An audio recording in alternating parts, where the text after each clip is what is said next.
Hello guys, this is your friend Naruto 2.3 and we are back with a new fanfic.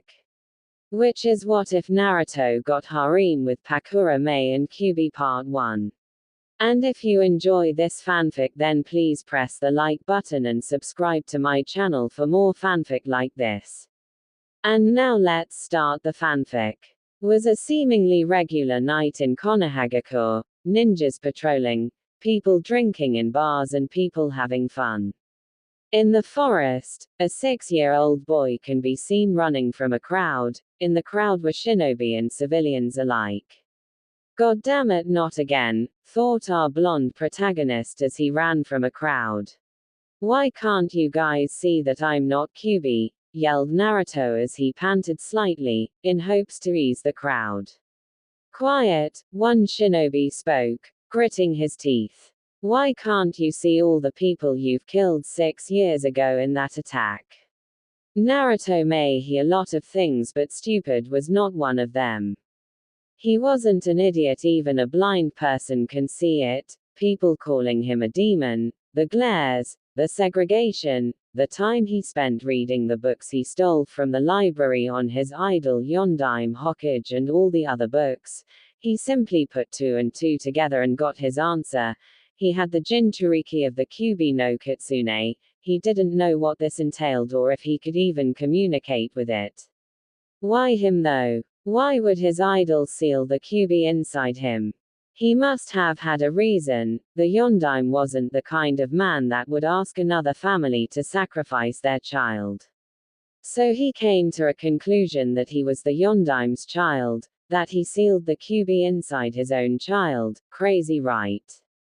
Of course it was a far-fetched theory and sounded a bit crazy, but it made sense if his logic didn't fail him. Jinchuriki are usually somewhat connected to big village figures, like the Yondaime Hokage for example. But there were still holes in his theory. Why didn't anyone see the Kyuubi coming? Everything he's seen makes it seem as if it was summoned or something. Surely Konoha nins and scouts would have seen the gigantic 9-tailed beast, whose roars can level mountains, and tails can cause tsunamis coming, so that begs the question, where did the Kyuubi come from? Was his mother attacked during childbirth? Did the Kyuubi get extracted from her during this? He learned that there were past Kyuubi Jinchuriki, and from what he's read, during childbirth female Jinchuriki's seals weaken, so he came to a conclusion. His mother was a Jinchuriki. He couldn't find any information on Kyuubi's Jinchuriki other than Mito Uzumaki, Hashirama Senju's wife. Anyways, all of this wouldn't matter if he's dead, so back to the problem at hand. He kept running until he reached the Hokage monument. Usually, this would be his safe haven. But right now it was all but that. He was cornered. Please just stop, I'm not the Kyuubi, pleaded Naruto. Stop. Stop. Did you stop when the cries of our shinobi were heard all throughout the night as you rampaged through our village? The 4th sacrificed himself to end you, and you still have the audacity to appear before us and mock us as a child. No worries though. Tonight we end what Yondaime started. Finished the shinobi as he started going through hand signs and shot a fireball at him. Naruto tried to dodge it, but his body was too weak and tried. It hurt. Everything hurt. He felt his body heat up, agonizing heat. As he fell off the monument, his mind started going blank. Is this it? Is this how I'm going to die? I never got to know my parents. I wish I tried out that new ramen flavor.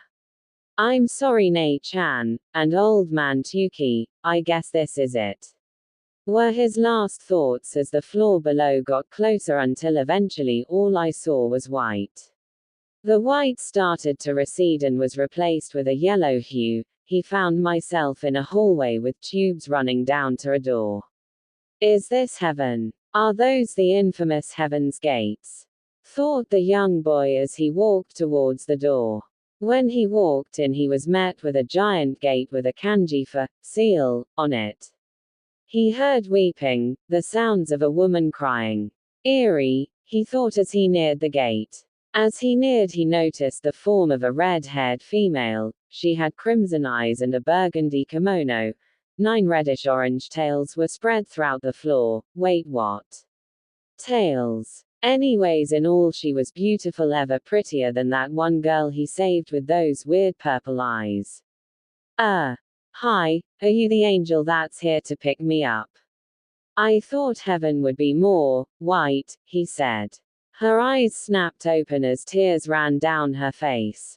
Naruto, thank God you're alive, she choked out.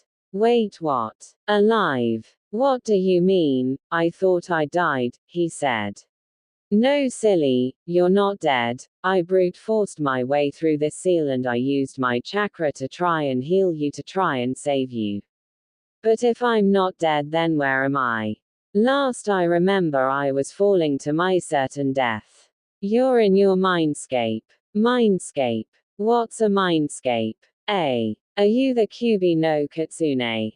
Yes, I am. So my theory is right. The Yondaime sealed the kyuubi in me, making me your Jinchuriki. Who would have thought that the almighty kyuubi no kitsune was a pretty woman? He mused at himself. She smiled. She'd been watching him all throughout the years, unable to contact him, so she knew he was smarter than any typical 6-year-old. Throughout the years she kept on trying to contact him, but to no avail. After his incident, he went through enough mental distress, causing her to finally break through the seal. So if you're kyuubi, why are you not a big bad mean scary demon fox? He asked, slightly confused. She giggled as she said, I'm not all that evil as people believe, and this is just my human form. You see, technically not even a demon fox, I'm a giant concentrated being made of chakra, so I can change my body as I like. But when Sama made us, he gave us our form body. I was given that of a fox, but we can change our forms to be that of a human if we wish. I prefer being in this form because in this situation it would have been easier to talk to you like this. Plus I would be crammed in my fox form because, as you can see, your mindscape isn't necessarily what you would call the biggest. But if you want, I can change into my fox form, she said. No, you're perfectly fine like that, but if you really are the kyuubi, then can you possibly answer some questions I have? Yes, what is it? She already had a general idea of what he was going to ask. Was one of my parents your previous Jinchuriki? Yes, your mother. She was my second Jinchuriki right after Mito Uzumaki. Uzumaki, that's my surname. Another question, if you know who my mother is, do you know who my father was? He asked in a hopeful tone. Yes, your father is, as you theorized, Minato Namikaze, the Yondaime Hokage. He smiled. I was right. Why did he seal you into me though? Did they love me? Yes, they were ecstatic when they found out they were going to be parents. They had everything planned out, and your father was very protective of your mother, not wanting anything to happen to her and you, she said softly, smiling a bit at the end. Now, Naruto was not one to cry, but again he was a 6-year-old child. Sure, he was smart, what people would consider a genius at his age, but he was a child nonetheless. He was an orphan, no parents, no friends, no family or close nor distant relatives. There wasn't a day that went by where people wouldn't glare at him or call him names or whisper about him. He was alone, for the most part.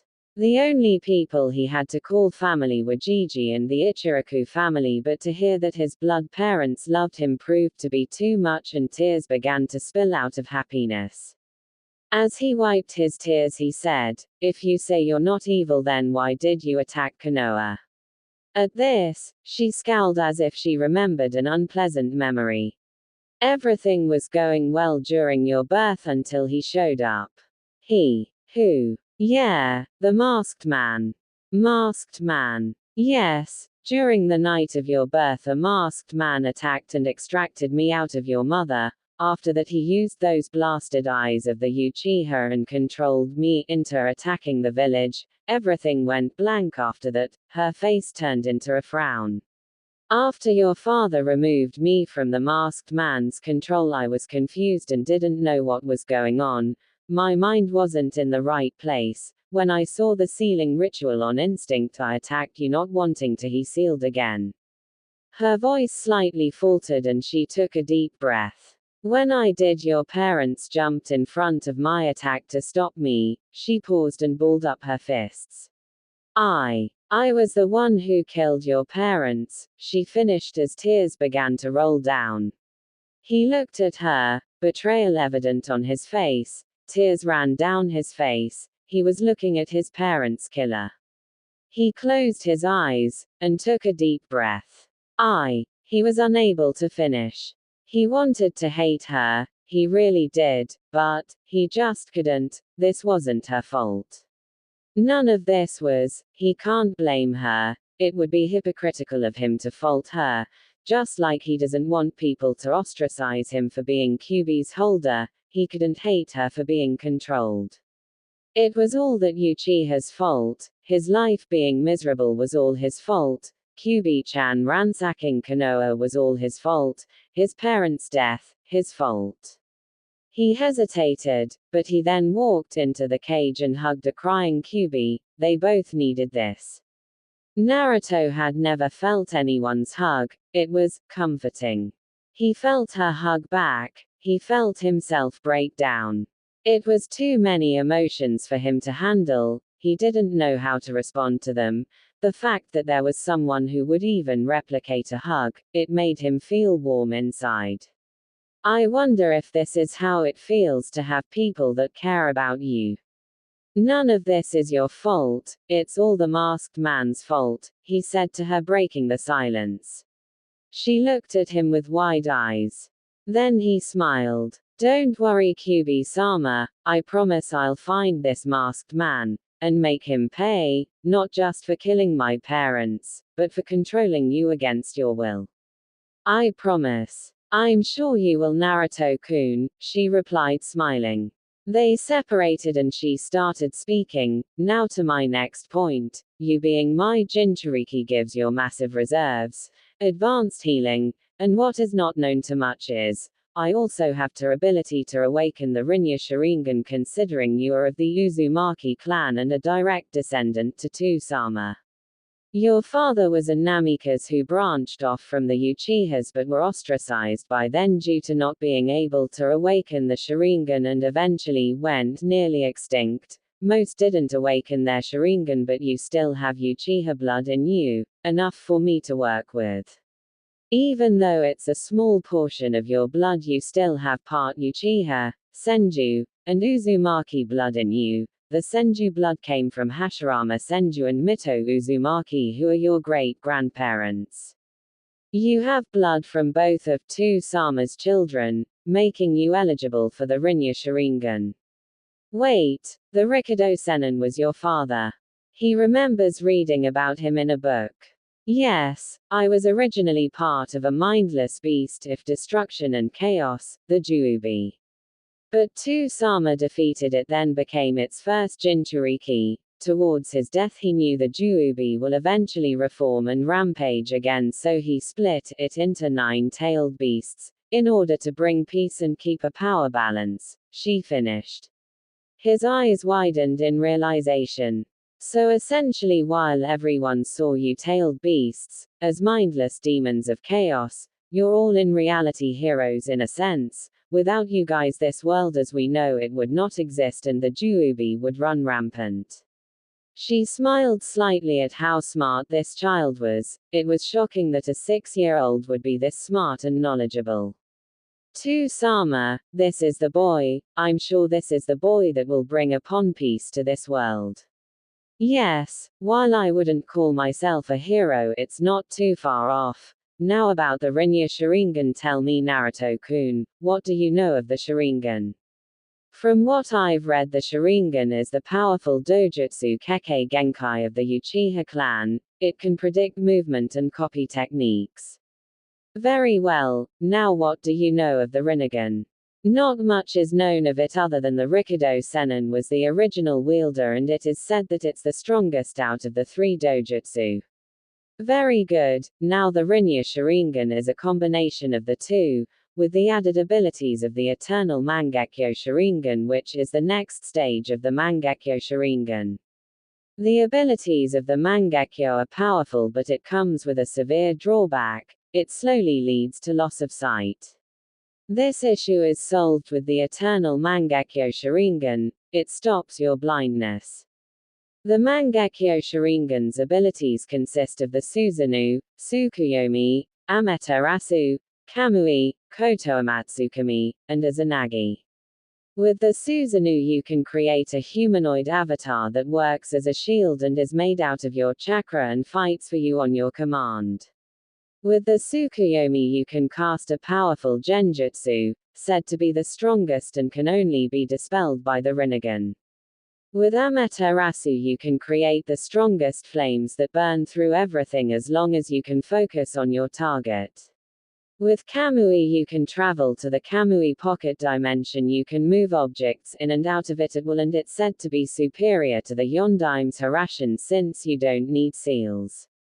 Kotoamatsukami is a subtle but powerful genjutsu that allow you to modify and change people's memories and replace them with false ones. However, this ability can be used once every year, but as your eyes grow stronger you can shorten this to once a day or 2. With Izanagi you can cast an illusion over reality, allowing you to decide what is and isn't while it's active, neglecting any injuries, even fatal ones, even after death. Although it has its limitations, it is mostly used as defense or avoiding lethal wounds. But I recommend not using the last one since it can cause tremendous strain to your eyes, leaving them unusable for a few days. The Rinryu Sharingan also gives you the abilities of the Rinnegan. Information on the Rinnegan is scarce due to the rarity of users, but due to Sama being the original wielder I know of its abilities. The Rinnegan has the abilities of the Byakugan minus the 359-degree vision. It gives you the ability to use all 5 elements. You can see chakra and its flow. It can also see the Tenketsu of the 8 gates. You can also create black receivers that can transmit chakra. Then there are the 6 paths. The Deva path can control gravity and either pull things towards you to push things from you. The Asura path allows you to mechanize your body. With the human path you can extract souls and read their memories. You can use certain Rinnegan summons with the animal path. These differ from regular summons. You can absorb chakra and pure chakra techniques through the Petra path, although you cannot absorb Senjutsu chakra. With the Nakara path you have access to the King of Hell. Then there is the outer path, which is you. The Rinnegan allows you to preside over life and death, granting you the ability to revive the dead, but beware, it costs a lot of chakra. You can summon the demonic statue of the outer path, which is the body of the kyuubi. I'm made of its chakra, and the statue is the hollow husk of the kyuubi. Although I recommend not using this as it does not require chakra but your life force, usually it will kill you, but due to your Uzumaki lineage, it'll leave you in a terrible crippled state. There are certain abilities limited to the Rinryu Sharingan, like Limbo. Limbo allows you to reside inside an invisible world that is usually impossible to detect. While in this world you can still make physical contact with the physical world, allowing you to harm your enemies. While in this world, you can make up to 4 clones that reside in the Limbo world, all of which have the same abilities as you, finished the redhead. Wow, that doesn't sound fair to the rest of the world. She chuckled a little bit at his response. Yeah, I know, it's a lot to take in, but don't worry Naruto-kun, I will train you how to use these abilities, said the red-haired beauty, reassuring him. Will you really? Will you teach me how to be strong? I hate being weak. Yes, don't worry, after I'm done with you there won't be a single soul who will beat you, she said smugly. Yata, he exclaimed and jumped in happiness. Thank you, Kyuubi-sama, I promise I won't disappoint you. She slightly smiled. This child is destined to do great things. Please, none of that Kyuubi-sama stuff. Call me by the name Sama gave me. Call me Kurumi, but it's time you should be waking up, Naruto-kun. I'll be giving you tips on how to use your abilities while in your mindscape. Since you've already made initial contact with me, I'll be able to talk to you while you're not in your mindscape. So when you respond, talk in your head, I'll be able to hear. Now wake up, Naruto-kun. I sense people near you. Okay, I'll see you later, Kurumi-chan. As Naruto's consciousness started returning to him and he regained my senses, he began to hear talking. Sounded like Old Man Hokage and 3 other voices, 2 male 1 female. No, Danzo, I'm not letting the boy become one of your mindless puppets, said the only voice he recognized, which was the voice of the 3rd Hokage. Then what do you suggest we do with the boy, Hiruzen, said the other male voice. When he becomes of age, I will enroll him in the academy. Why will you let the demon brat join the academy? Don't tell me you really plan on letting the brat become a shinobi, said the female voice. Let me remind you, Koharu, he is not a demon, he simply holds the demon, replied Hiruzen. Naruto started shuffling. You're dismissed, he's waking up. When he heard footsteps, then the door open then close, he took this as a cue to start shuffling some more and his eyes fluttered open. Ow, even opening his eyes hurt. Gigi, is it true you're going to enroll me in the academy? Asked the blonde boy. Yes, once you reach age 10 I'll enroll you in the academy. I smiled slightly. I will be making my ascent to become a shinobi. Gigi, can I leave this place and have that new ramen flavor? The old man chuckled. Yes boy, but not right now. You need to rest. I estimate you'll be out in 2 months, but you should be able to eat in about a week. Time skip to 8 days later. These past 8 days he's been spending his time in his mindscape while his body rested. He changed the appearance of his mindscape to make it more hospitable for Kurumi-chan. It changed from a sewer to a plain with a few trees, here and there, basically just looked like a regular outdoor plain. Although his injuries, realistically it was supposed to take more than 2 months for his body to heal, but thanks to Kurumi-chan his body healed at a ridiculous pace. 3rd-degree burns, fractured ribs, and broken arm and leg are not injuries that healed in 8 days. The nurses and doctors were shocked to say the least, but it just added to their rage. The demon can regenerate at a rapid pace. He was free to go, so he headed to his apartment to let Kurumi-chan begin the process. After consulting Kurumi-chan with it and talking about it during these past 8 days, he decided against telling the Hokage about the whole kyuubi situation and the Rinja Sharingan he was going to get. Not that he didn't trust him, but still. As he may